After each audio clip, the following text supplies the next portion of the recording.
So how do we prove these trig identities? Cosecant of a plus 1 over cosecant of a minus 1 is equal to 1 plus sine of a over 1 minus sine of a. So my preference is I'm approaching this one in the left from the left hand side. So I know, using my reciprocal identity, I know that the cosecant of a is just equal to 1 over sine of a.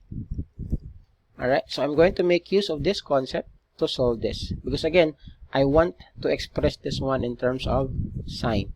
So using the left hand side, I'm going to make 1 over sine of a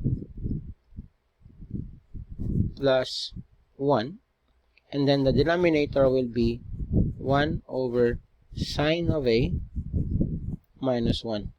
And I'm going to make them a similar fraction. How to do that? I'm just going to take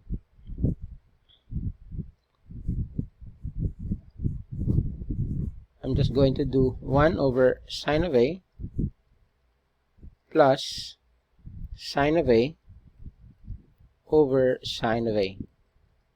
Alright, and then the same is true with the denominator. I'm going to do 1 over sine of a minus sine of a over sine of a.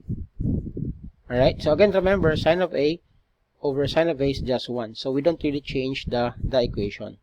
We just express it in a different form. Let me just do that again. Alright, and then I'm going to add similar fractions. So I'm going to have now 1 plus sine of a over sine of a, and then at the bottom I have 1 minus sine of a over sine of a, and then I'm just going to cross multiply. So to cross multiply, what I'm going to do is this. Again, when we multiply fractions, we just going to what?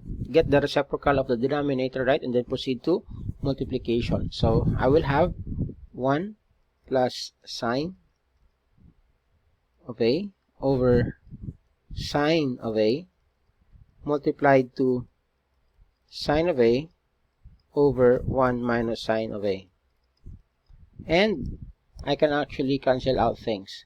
This is being cancelled, this is being cancelled.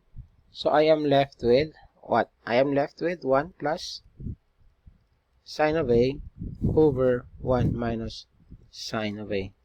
And again, this is this one.